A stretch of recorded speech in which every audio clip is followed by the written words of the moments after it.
tolerancia en la distancia. Ese es el título que tiene la conferencia que voy a tratar ahora con ustedes. Tolerancia en la distancia.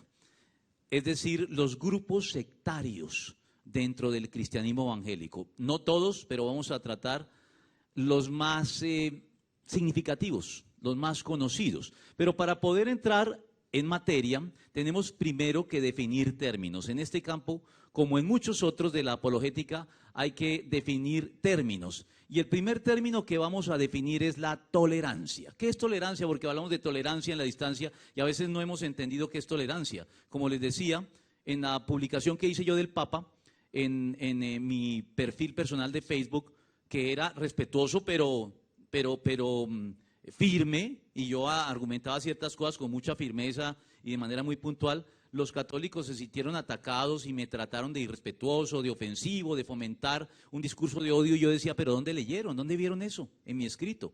Porque hoy manifestar un desacuerdo se considera para muchos como un irrespeto. Entonces hablemos de qué es la tolerancia. La tolerancia no es más que respeto y consideración por las ideas de los demás. En el campo de la religión, la tolerancia es fundamental. Y desde la antigüedad, teólogos cristianos como por ejemplo Tertuliano de Cartago lo registraron de este modo. Dijo él, es un derecho del hombre, un privilegio de la naturaleza, el que cada cual pueda practicar la religión según sus propias convicciones. Y terminó diciendo, no es propio de la religión el obligar a la religión. No, la religión no se puede obligar o imponer. Por eso, aunque la tolerancia sea un valor que la era moderna reivindicó de la mano de un conocido documento de la era moderna como es la Carta de la Tolerancia de John Locke, ese es el referente moderno de lo que debe ser la tolerancia. La verdad es que la tolerancia no es un invento de hoy. La tolerancia ha estado siempre presente en el Evangelio. Por ejemplo, podemos mirar este pasaje bíblico de Romanos capítulo 2 versículo 4. Dios es tolerante. Dice, ¿no ves que desprecias las riquezas de la bondad de Dios, de su tolerancia y de su paciencia al no reconocer que su bondad quiere llevarte al arrepentimiento? Nuestro Dios es un Dios más tolerante de lo que te imaginas. Él nos tolera mucho. Y por eso no podemos esperar que un Dios tolerante pida de sus seguidores intolerancia. Los cristianos debemos imitar a Dios en esto. Los cristianos también debemos tener una alta capacidad de tolerancia. Por eso también el mismo autor sagrado, Pablo, pero en la epístola a los Efesios, decía, les ruego que vivan de una manera digna del llamamiento que han recibido, siempre humildes y amables, pacientes, tolerantes, unos con otros, en amor. Pero la tolerancia no significa sostener que todas las ideas son igual de respetables. Aquí es cuando se comienzan a equivocar los que tienen una noción de tolerancia errada. Creen que tolerancia es entonces sostener que todas las opiniones son igual de respetables. No, no puede ser así. Si sostenemos que el Evangelio es la verdad, como lo hacemos los cristianos, todas las ideas que lo contradigan o desvirtúen no merecen el mismo respeto que merece el Evangelio, que es la verdad. Y no pueden, por tanto, ser toleradas de manera abierta, sino que deben ser denunciadas y deben ser refutadas y combatidas con respeto. Porque a veces los cristianos, he visto eso en algunos cristianos de manera lamentable, posamos de tolerantes para encubrir nuestra ineptitud y nuestra impotencia para defender con convicción, solvencia y solidez aquello en lo que creemos. Entonces, para disimular esa ineptitud, posamos de tolerantes. Por eso también me gusta aquí una frase del pensador colombiano Nicolás Gómez Dávila, que a pesar de ser un católico muy crítico del catolicismo, dijo verdades valiosas en sus libros. Dice Nicolás Gómez Dávila, sostener que todas las ideas son respetables no es más que una inepcia pomposa. No disfracemos nuestra impotencia en tolerancia. A veces disfrazamos nuestra impotencia para defender nuestras convicciones en tolerancia. Posamos de tolerantes.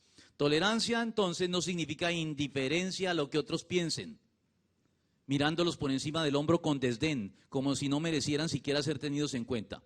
A veces la tolerancia que el mundo brinda es de ese estilo. Es una tolerancia desdeñosa. Me es indiferente lo que tú digas. Y por eso te tolero. El cristiano tiene una tolerancia diferente. La tolerancia cristiana no está basada en la indiferencia y en el desdén. Está basada en el amor y en la consideración, incluso hacia aquellos que piensan de manera diferente y aún contraria a nosotros. Esa es la primera definición. Vamos con la segunda definición necesaria aquí. Secta. Secta. El término secta, para sorpresa de muchos, no tenía originalmente la connotación peyorativa o despectiva que tiene hoy.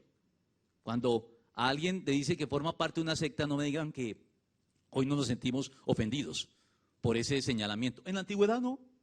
En la antigüedad no tenía este sentido. En la época del Señor Jesucristo existían numerosas sectas dentro del judaísmo. Existían los fariseos, los saduceos, los herodianos, los esenios, todas ellas muy aceptadas y respetadas en la época. No había en el término secta la implicación que hoy tiene de falsedad doctrinaria. Ese es un sentido que ha adquirido hoy la palabra secta en nuestra época. Falsedad doctrinaria y otras que ya aclararé enseguida. Si quisiéramos ilustrar en la actualidad lo que era una secta en el primer siglo de la era cristiana, tal vez tendríamos que decir que significaba lo mismo que hoy significa el término denominación en el contexto del cristianismo protestante. ¿Han escuchado el término denominación? Nuestra denominación en Casa Sobre la Roca es Iglesia Cristiana Integral, pero hay denominaciones bautistas, presbiterianas, pentecostales, denominaciones. Ese era el sentido original de secta, el que hoy tiene la palabra denominación entre nosotros. O incluso las diferentes órdenes del catolicismo también podrían encuadrar un poquito en lo que originalmente era una secta. ¿Cuáles órdenes? Por ejemplo, los agustinos, dominicos, jesuitas, etcétera. Serían también, en cierto sentido, sectas en el término original del término, de la palabra en el primer siglo. Pero hoy la palabra ha sufrido una transformación. Hoy lo que queremos dar a entender con el término secta es diferente a esto.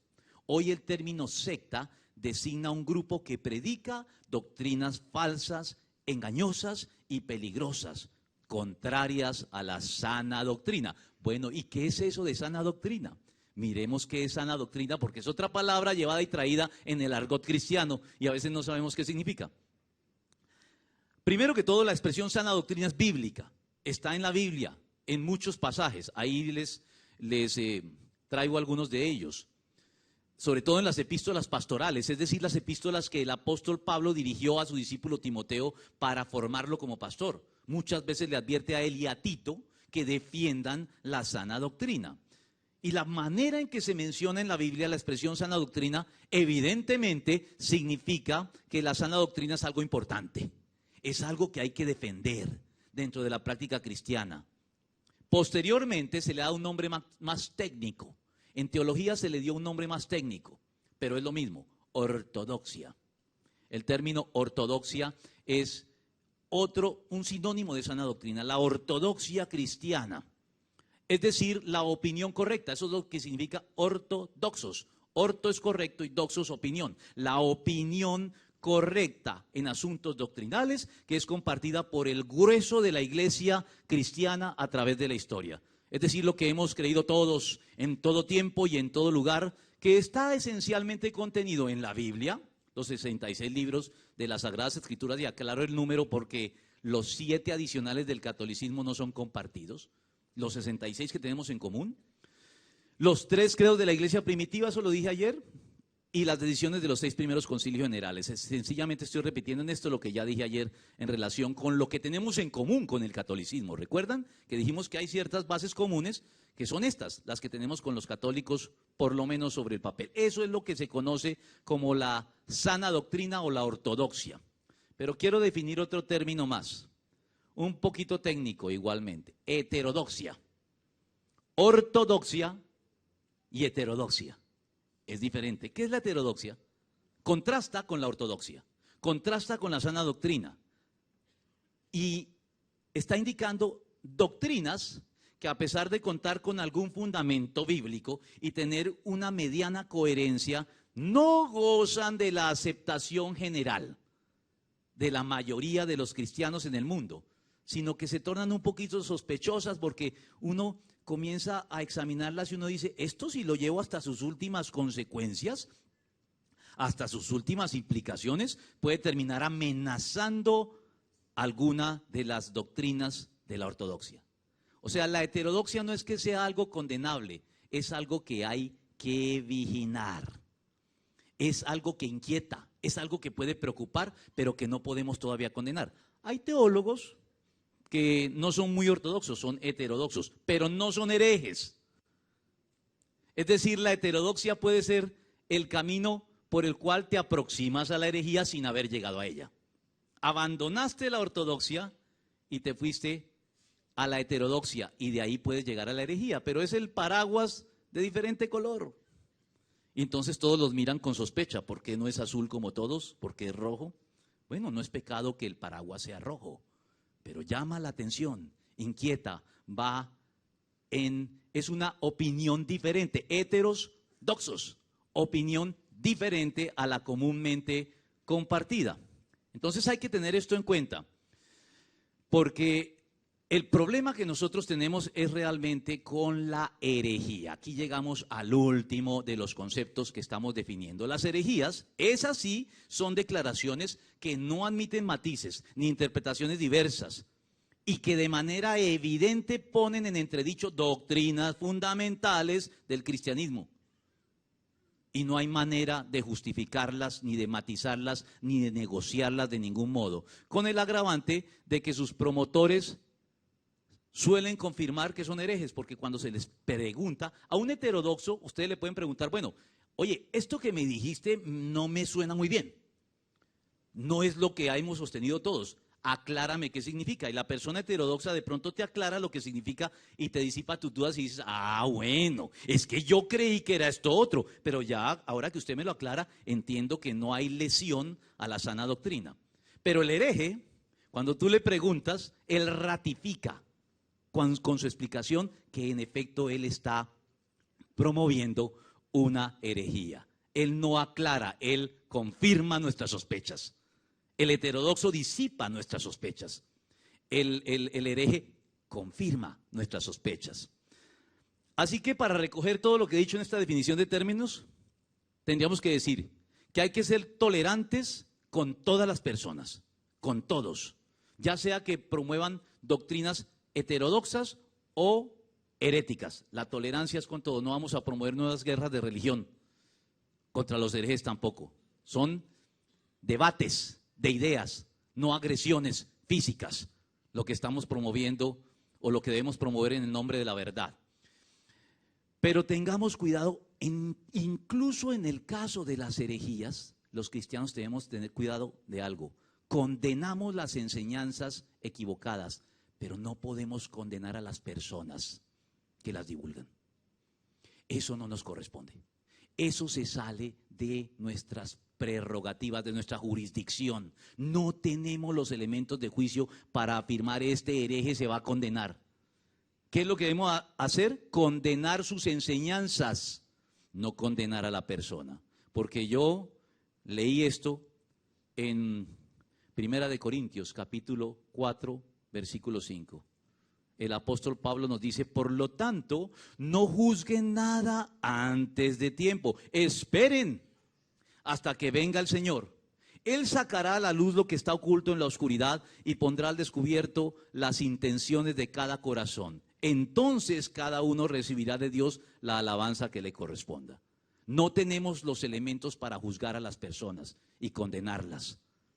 Dios es el que todo lo ve. Nosotros no lo vemos todo y el Señor nos dice, no juzguen antes de tiempo. Juzguen lo que sale a la luz, pero déjenme que yo examino las intenciones y los pensamientos y las motivaciones de las personas. Y yo soy el que voy a juzgar a los individuos uno por uno. Solo Dios tiene la potestad para mirar los motivos que impulsan a cada persona. Por eso, como lo dice también el libro de los Proverbios, a cada uno le parece correcto su proceder, pero el Señor juzga los motivos. Únicamente Dios ve el corazón de cada persona. Únicamente Dios conoce sus intenciones verdaderas. Únicamente Dios posee todos los elementos de juicio necesarios para juzgar, absolver o condenar. Amén. Eso no nos corresponde a nosotros. Vamos con el segundo punto ahora sí. Sectarismo. Ya definimos lo que es secta, entonces ustedes podrán decir, ¿no es una repetición? No, exactamente no. Las sectas son sectaristas, pero no siempre los grupos de sana doctrina están al margen del sectarismo. A veces también las iglesias de sana doctrina comparten actitudes sectarias. El sectarismo es propio de las sectas, pero no está limitado a las sectas. Tanto las iglesias católicas como las evangélicas pueden incurrir en sectarismo. ¿Por qué? ¿Qué es el sectarismo?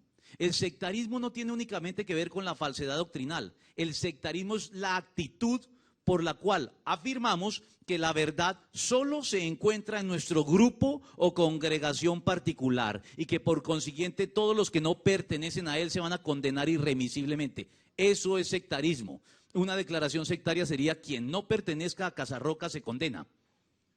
Estaríamos siendo sectarios. Y a veces los evangélicos tienen actitudes sectarias. Quien no es de mi iglesia se condena, quien no es de mi denominación se condena. Y esos son juicios ligeros que no nos está permitido hacer. Las sectas lo hacen continuamente. Las sectas practican el sectarismo, como su nombre lo indica. Pero también, repito, muchas iglesias de sana doctrina a veces no conceden la posibilidad de salvación por fuera de ellas. Los católicos, si nos ciñéramos a esta definición, serían el primer grupo sectario y el más grande. Porque en el catolicismo ha sido tradicional decir que solamente a través de la iglesia católica romana se obtiene la salvación, que por fuera de ella no. Y eso es una declaración sectaria. Además que los católicos suelen meter en el mismo costal harinas de costales diferentes. A los evangélicos nos ponen en el mismo grupo con las sectas. Los que no son nuestros son sectas, dicen los católicos. Y eso es ignorancia en el mejor de los casos, cuando no mala intención. Pero los evangélicos a veces hacemos lo mismo con otros grupos más o menos cercanos, pero ajenos al protestantismo. Por eso vale la pena mencionar también que el cristianismo no es sectarista, no debe caer en sectarismo. Los primeros discípulos del Señor se vieron empujados al sectarismo y el Señor los amonestó. ¿Quiénes? Jacobo y Juan, los hijos del trueno. ¿Recuerdan? En Marcos 9, 38 al 40, Maestro, dijo Juan, vimos a uno que expulsaba demonios en tu nombre y se lo impedimos. ¿Y por qué se lo impidieron? Porque no es de los nuestros, porque no es de Casarroca. Por eso se lo impedimos. No se lo impidan, replicó Jesús. Nadie que haga un milagro en mi nombre puede a la vez hablar mal de mí. El que no está contra nosotros está a favor de nosotros. El Señor condenó el sectarismo, así fuera por parte de las iglesias de sana doctrina. Con base en esto es que los evangélicos creemos que Cristo puede abrirse camino al corazón de cualquier persona, aunque no sea propiamente de los nuestros. Él tiene esa capacidad. Incluso se puede abrir camino por entre los errores doctrinales del grupo al que pertenezca. Y por eso comparto la declaración de Max Lucado, el pastor cristiano que ha escrito tantos libros, cuando dijo que si lo pusieran a él a escoger, él escogería de esta manera: el corazón correcto con el credo incorrecto es mejor que el corazón incorrecto con el credo correcto. Yo estoy de acuerdo con él. Si tuviéramos que escoger, pero no necesariamente tenemos que escoger, podemos quedarnos con ambas cosas. Me parece a mí que lo ideal para un creyente es el corazón correcto con el credo correcto, sostenido dentro de los linderos seguros de una congregación cristiana de sana doctrina, como la Biblia lo recomienda. Lo reto a lo siguiente: quiero que alguien me indique en la Biblia algún versículo o qué versículos indican que la perfección doctrinal es un requisito para la salvación. La perfección doctrinal. Hay que creer la doctrina a cabalidad de manera perfecta en todos sus detalles para ser salvo. No lo van a encontrar. La Biblia no dice que la perfección doctrinal es requisito para la salvación. Dice que lo que es requisito para la salvación es la fe en Jesucristo como Hijo de Dios. Y por eso, esta frase sí me parece una perla de un teólogo que se llama Gregory Boyd. Él sostiene palabras más, palabras menos lo siguiente. Él dice, es posible que algunas personas se salven al margen de la iglesia, pero no al margen de Cristo. No al margen de Cristo. Al margen de la iglesia sí, pero nunca al margen de Cristo. Por eso suscribo lo dicho por el príncipe de los predicadores. ¿Saben quién es? Charles Spurgeon. Charles Spurgeon la tenía clara. Charles Spurgeon dijo esto: deseamos traer a los hombres a Cristo y no a nuestro concepto particular del cristianismo. A veces uno ve a los creyentes que dicen, yo quiero que usted se vuelva bautista, presbiteriano, o que vaya a mi iglesia, a Casa Roca. Tú no predicas a Casa Roca, tú no predicas a los bautistas o a los presbiterianos, tú estás llamado a predicar a Cristo, por encima de estas distinciones denominacionales. Sin que tampoco olvidemos algo, lo que dijo John Stott, ya fallecido, dijo, sería necio buscar la unidad a expensas de la verdad. Cristo inevitablemente divide y a la vez une a la gente. Primero los divide y después los une. Porque la verdad divide. La verdad deja a un lado a los que promueven la falsedad, los margina.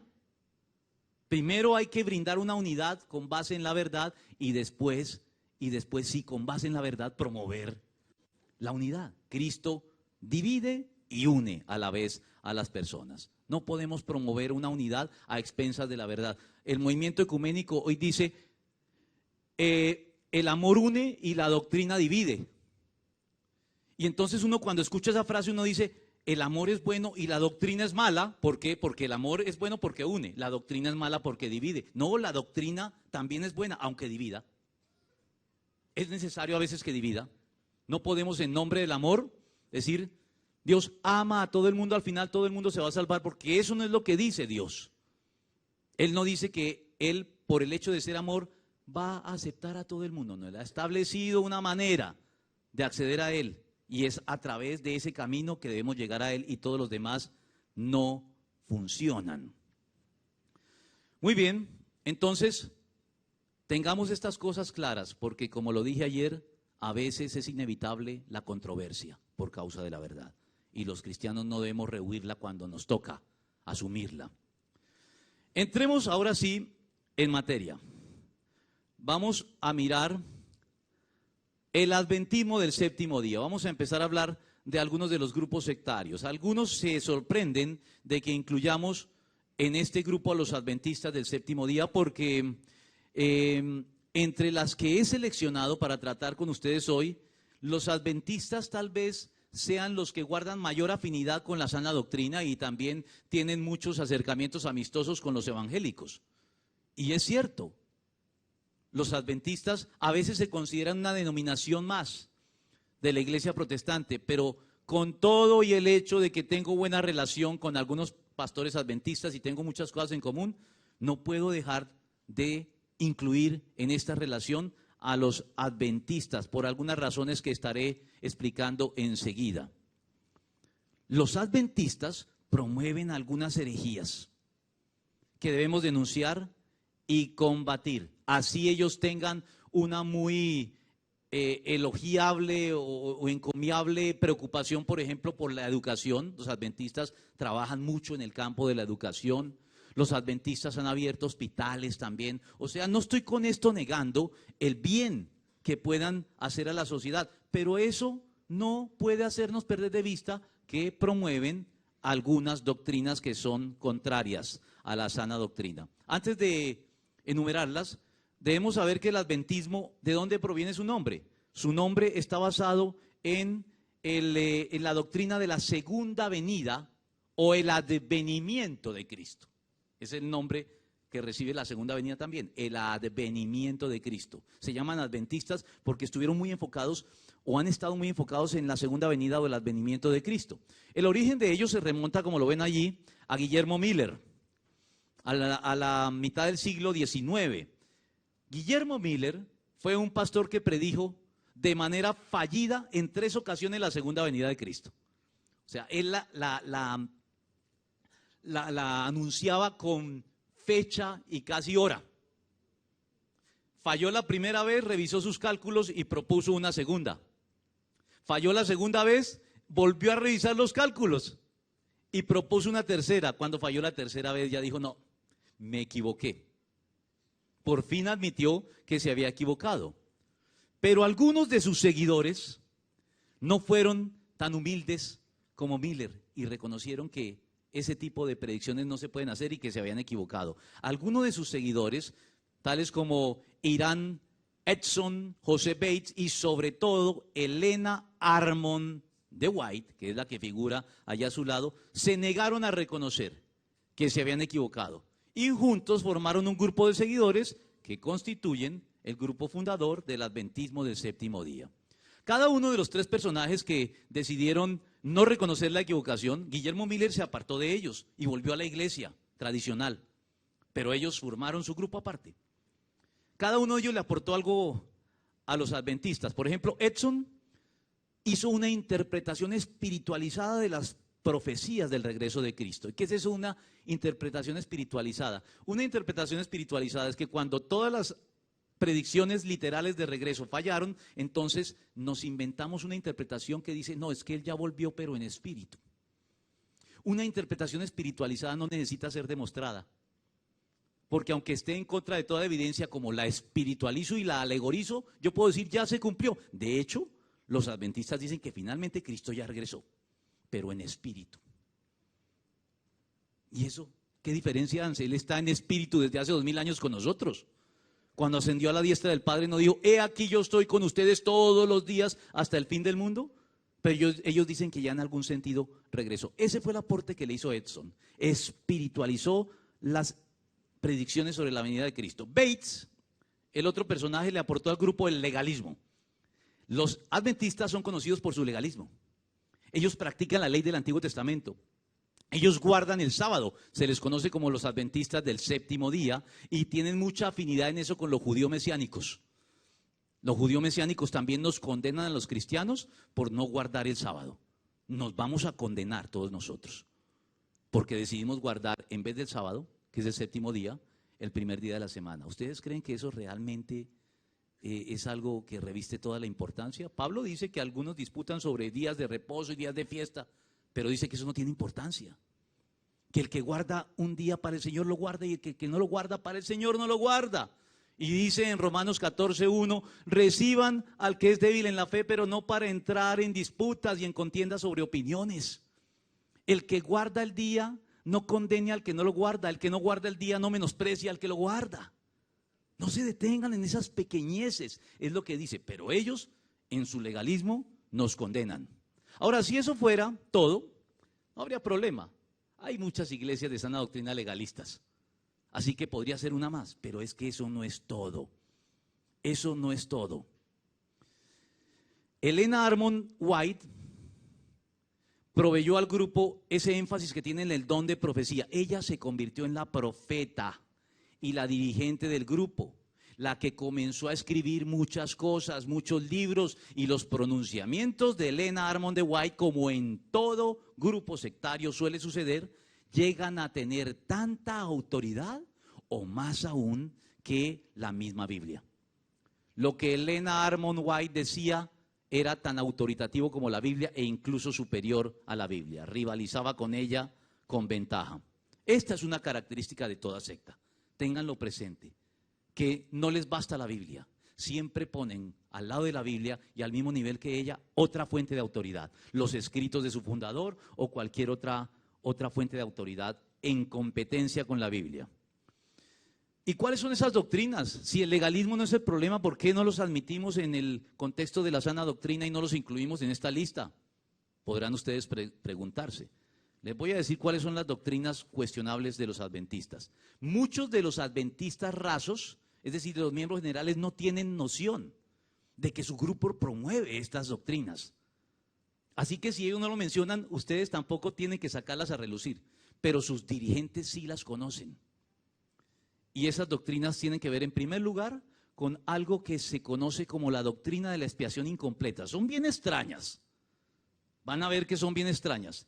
Los adventistas afirman que Cristo se encuentra actualmente cumpliendo aún su obra de expiación, que está expiando todavía nuestros pecados en el santuario celestial al cual regresó en el año 1844. Les dije que él ya había regresado para los adventistas. Como fallaron las 3 predicciones literales de su regreso, la cuarta fue espiritualizada y dijeron, él ya regresó. Desde 1844, Cristo supuestamente regresó a un santuario celestial que no podemos ver y allí continúa expiando los pecados de la humanidad. Eso es completamente contrario a las palabras del Señor Jesucristo cuando en la cruz dijo, consumado es. Todo está hecho. A esto no hay que añadirle nada más. La segunda doctrina de los adventistas es esta: Satanás es corredentor. Así como lo oyen. Es decir, él ayuda a Cristo a redimirnos. Cristo nos redime y Satanás colabora. Él es corredentor con Cristo. ¿De dónde se inventaron esta doctrina los adventistas? Bueno, esta interpretación promovida por Elena Armond White está basada en una interpretación muy particular de las prescripciones establecidas en la ley para el día de la expiación entre los judíos.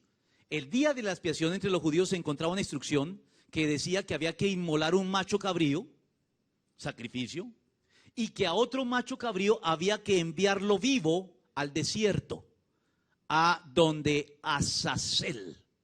Esas son las palabras bíblicas. Azazel es el nombre de un demonio. Entonces los adventistas dijeron, claro, Cristo está representado en el carnero inmolado. Y Satanás es Azazel, a quien es enviado parte también de nuestros pecados, para que él los asuma sobre sí mismo. Es totalmente descabellado. A un adventista raso le parecería que negaría que esto es así, pero si uno estudia la historia y la doctrina de los adventistas, encuentra esto, está documentado. Esto no nos lo estamos inventando para desprestigiarlos. Esto lo sostuvieron, que Satanás es corredentor. El macho cabrío representa el sacrificio de Cristo por nuestros pecados. El que se deja vivo para llevar los pecados al desierto es el que se envía a Satanás. Satanás entonces es colaborador con Cristo en nuestra redención. La tercera doctrina de los adventistas es el sueño del alma. Ellos afirman que después de la muerte, los seres humanos caen en un estado de inconsciencia total. Y eso contraviene pasajes bíblicos en que se afirma y se indica que la muerte no es el paso de un estado de conciencia a uno de inconsciencia, sino el paso de un nivel de existencia consciente a otro nivel de existencia diferente, pero también consciente. ¿O qué hacemos con el rico y Lázaro? Por ejemplo, vemos que cuando ellos mueren, están conscientes, sienten dolor, sienten necesidades, experimentan gozo. Eso no es propio de un estado de inconsciencia, pero ellos hablan de que la muerte es ser sumido en un estado de sueño permanente. Tal vez ya no tengamos relación con este mundo físico después de muertos, pero no significa que no tenemos conciencia de ser quienes somos. El Señor Jesucristo, al ladrón que iba a morir, ese día, a su lado, recuerdan que él le pide, acuérdate de mí cuando vengas en tu reino, allá en el futuro, cuando regreses, acuérdate de mí. Y el Señor le responde, de cierto te digo que hoy mismo, estarás conmigo en el paraíso, con plena conciencia. Estarás allí disfrutando de mi presencia. Y la última de las doctrinas que divulgan los adventistas es la doctrina de la aniquilación. Ellos afirman que no hay tal cosa como la condenación eterna, sino que ellos dicen que quienes no se salven serán aniquilados. dejarán de existir. Serán aniquilados por Dios. Tanto Satanás como los hombres o los seres humanos que acarreen la condenación van a ser aniquilados. Satanás y sus demonios y los seres humanos no redimidos serán aniquilados. Y también eso hace caso omiso de muchos pasajes bíblicos en donde se afirma no solo la salvación eterna, sino también la condenación eterna. Que no se hagan ilusiones los que no creen en Cristo. Dicen, al fin y al cabo voy a ser aniquilado. Eso puede ser consolador, ¿no? Hago lo que quiero en esta vida y al final soy aniquilado y no tengo que asumir ningún costo. No, lo que haces en esta vida tendrá consecuencias eternas. Para la salvación eterna o para la condenación eterna. La Biblia habla de condenación eterna, no de aniquilación. Bueno, eso en cuanto a los adventistas. Vamos con otros grupos que van poniéndose más difíciles. Los testigos de Jehová. Los testigos de Jehová es el segundo de los 3 grupos que voy a tratar hoy. Ellos surgieron cerca de 40 años después de los adventistas y deben su fundación a Charles Russell, quien al igual que Miller y siguiendo el mismo método de interpretación que él utilizó, él también anunció el cumplimiento de una serie de profecías que llegado el momento demostraron ser falsas, tampoco se cumplieron. Pero con todo, él logró reunir a su alrededor un significativo número de seguidores que seguían creyendo en sus particulares y descabelladas interpretaciones de la Biblia. Al igual que lo sucedido con los adventistas, con Helena Armond de White, los escritos de Russell comenzaron a tener una gran relevancia. Los escritos de Russell comenzaron a tener tanta o más autoridad que la Biblia. Y los de su sucesor, el juez José Rutherford. Pero aquí hay un agravante.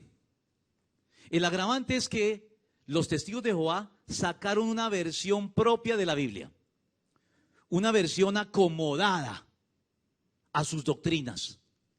La iglesia, ¿qué ha hecho siempre? Traducir la Biblia a los idiomas del pueblo para, leyendo la Biblia, deducir las doctrinas a las que ella da lugar. Los testigos de Jehová hicieron todo lo contrario. Ellos asumieron ciertas doctrinas y después tradujeron la Biblia para acomodarla a esas doctrinas. Se conoce como la versión o la traducción del Nuevo Mundo de las Sagradas Escrituras. No la vayan a comprar, por favor, cuando vayan a comprar Biblias. Por eso la muestro ahí, para que sepan que se dice traducción del Nuevo Mundo de las Sagradas Escrituras. Esa no es una versión más inofensiva, esa es una versión que además solo venden los testigos de Jehová. Ellos no leen ninguna otra, porque las otras no les sirven. La Nueva Versión Internacional, la Reina Valera, no se presta a sus interpretaciones. Por eso ellos decidieron sacar una propia. Y los testigos de Jehová conllevan más peligros que los adventistas para la sana doctrina. No solo porque sus doctrinas equivocadas son más numerosas, sino también más graves, porque afectan puntos más sensibles de la sana doctrina. Sin mencionar que su celo evangelístico y su método de predicación y venta de material escrito puerta a puerta y de casa en casa hace más fácil la propagación de sus falsas doctrinas, aunque ahora es más difícil que les abran la puerta. Porque ahora se tienen que anunciar en la portería y ellos no van a decir, somos los testigos de Jehová. Por favor, ¿nos abren o nos dejan seguir? Entre las doctrinas equivocadas que los testigos suscriben y divulgan se encuentran estas. Niegan la Trinidad. Niegan un aspecto, una doctrina fundamental que prácticamente unifica a todas las denominaciones e iglesias cristianas, incluyendo al catolicismo romano, que también es trinitario, y la iglesia ortodoxa griega. Las 3 grandes ramas de la cristiandad, aunque tengamos diferencias, tenemos una creencia fundamental. Todos creemos en la Trinidad. Los testigos de Jehová la niegan. Y cuando uno comienza a negar la Trinidad, ahí viene otra serie de errores. El segundo, niegan la divinidad de Cristo. Para los testigos de Jehová, Jesucristo es el arcángel Gabriel. Perdón, el arcángel Miguel, la encarnación del arcángel Miguel. Lo llaman hijo de Dios por conveniencia, pero sin una convicción real. Y como quiera que el arcángel Miguel es una de las más exaltadas criaturas del universo, no deja por eso de ser criatura. Y Jesucristo no es criatura.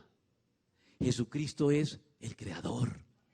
Hay una diferencia abismal entre Cristo como creador y la más exaltada de sus criaturas.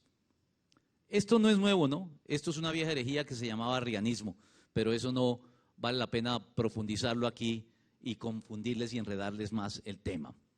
Jesucristo es el creador para los cristianos.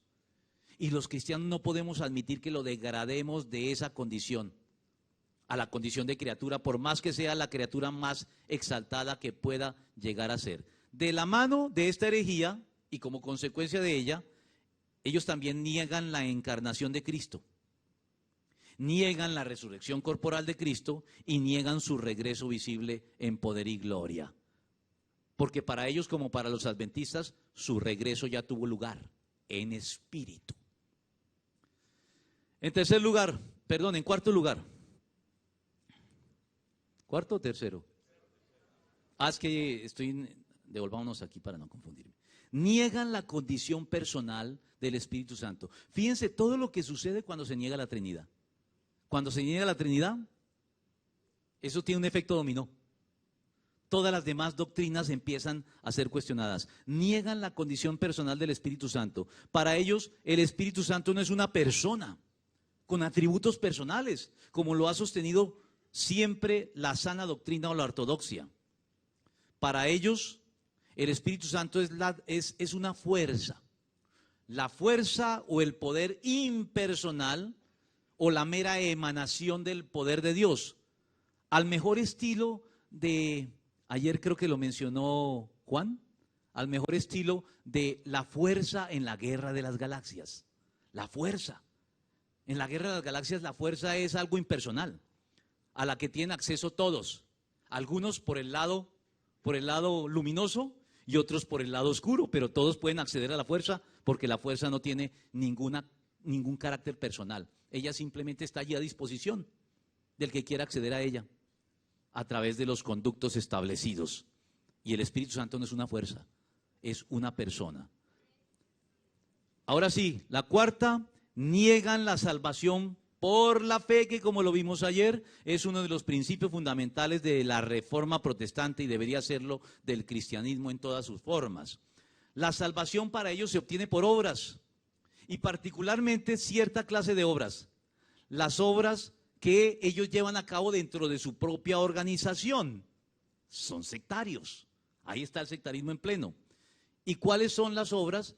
Ellos deben evangelizar, divulgar sus doctrinas a otras personas. En la medida en que lo hagan con diligencia, pueden estar asegurando la salvación. Es una salvación por obras. Esto explica el celo evangelístico que muestran los testigos de Jehová. Está más motivado por la presión sectaria y compulsiva del grupo que por una convicción personal.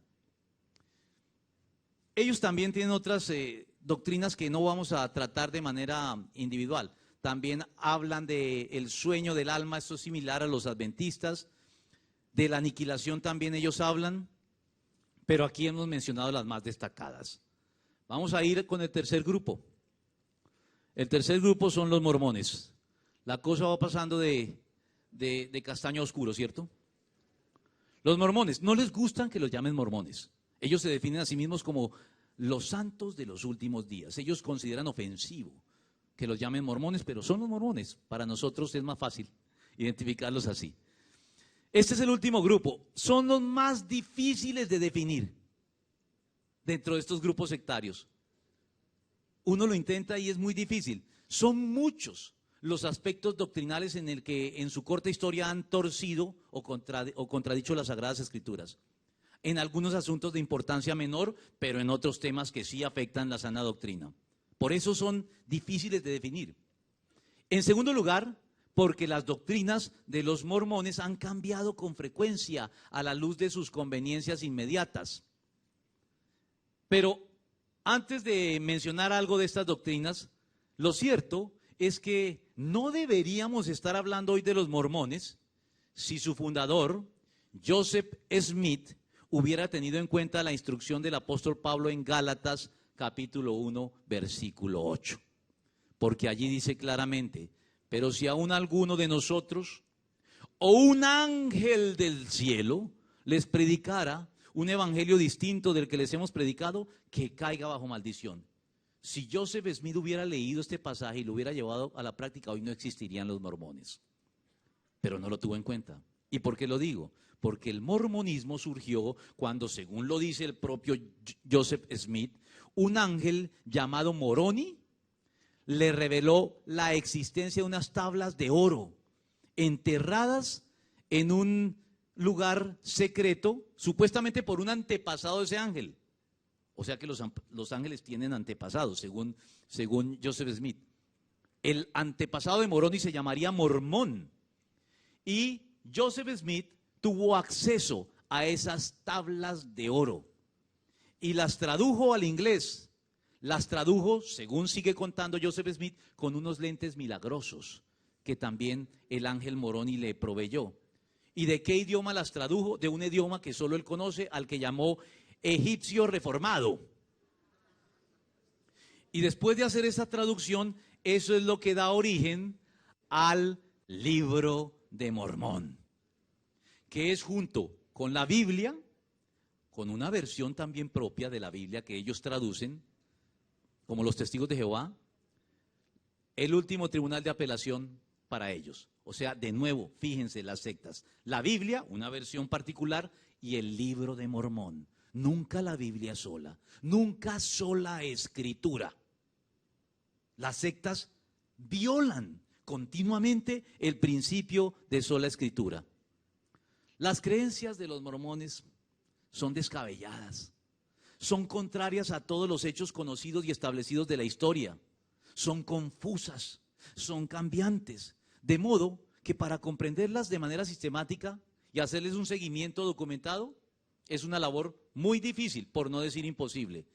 Pero sí, tal vez lo que más se conoce de este grupo es su creencia en la poligamia, que les ha generado muchos problemas en Estados Unidos, muchas demandas.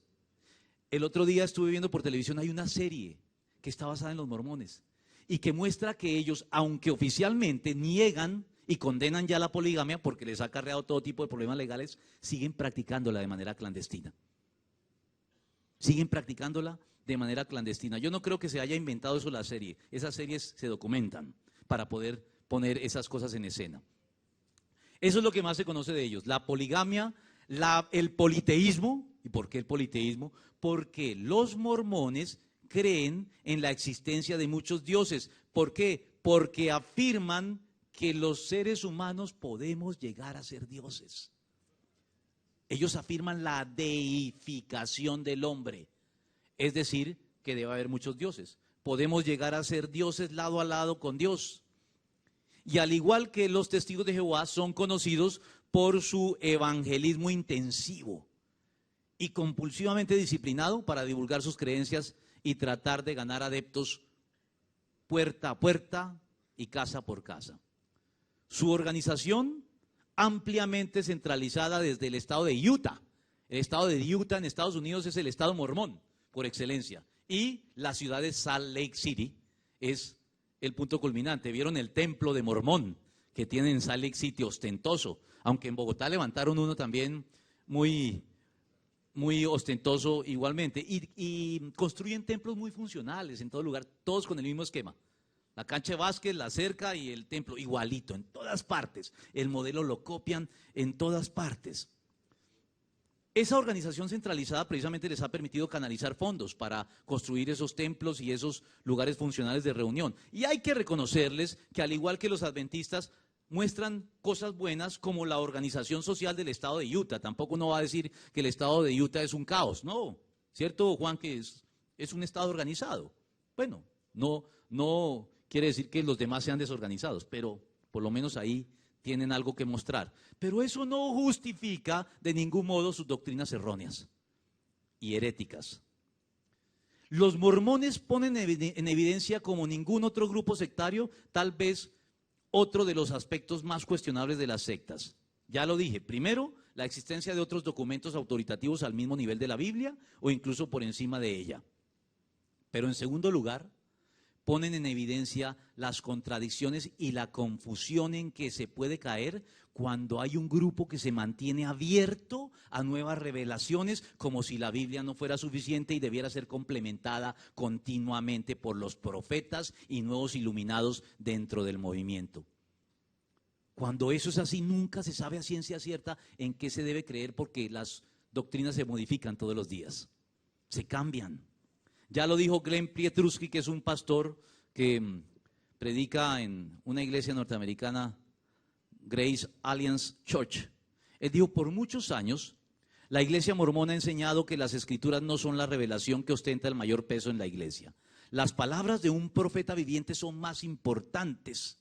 Por esta razón la iglesia mormona no ha sido capaz de producir una teología sistemática, que eso es algo que no sucede de ningún modo con el cristianismo auténtico. Si ustedes son estudiantes o estudiosos de teología, saben que lo que tenemos es una disposición de muchas teologías sistemáticas, todas ellas coincidentes, porque el canon está cerrado, la Biblia no se modifica y por eso podemos saber a qué atenernos, podemos estudiarla y podemos armar una doctrina metódica y sistemática a partir de ella. Pero cuando la revelación está continuamente dándose por nuevos profetas, nunca habrá una teología sistemática segura.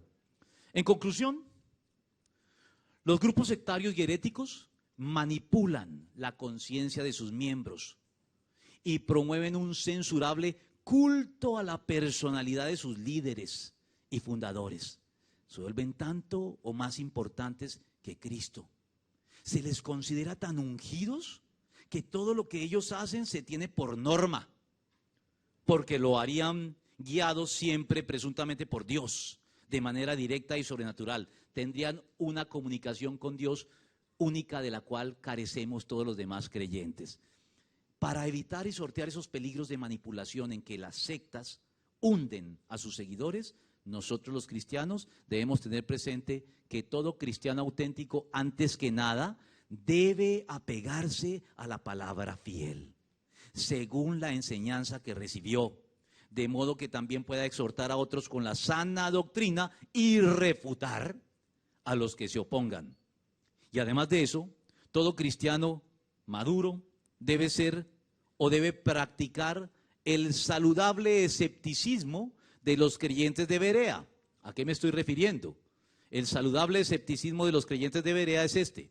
Se dice de ellos que eran de sentimientos más nobles que los de Tesalónica, de modo que recibieron el mensaje con toda avidez, pero miren lo que hacían enseguida. Y todos los días examinaban las escrituras para ver si era verdad lo que se les anunciaba. Recibamos con avidez la enseñanza, pero confirmémosla, examinemos, verifiquemos.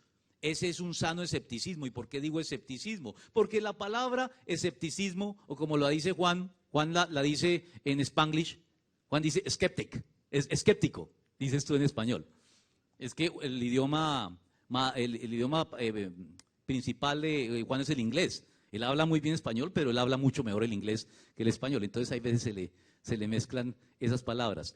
El escéptico significa en su origen, ¿saben qué significa? Hoy hablan de un escéptico, dice: ese tipo no cree en nada. Y es cierto, esa es la connotación que tiene hoy escéptico. Pero originalmente la palabra escéptico viene del griego skeptomai, que significa examinar. Es decir, el escéptico originalmente no es alguien que no creía en nada, sino es alguien que examinaba lo que se le pedía creer. Los cristianos debemos ser personas escépticas en ese sentido, como los cristianos de Berea. Examinamos lo que se nos pide creer.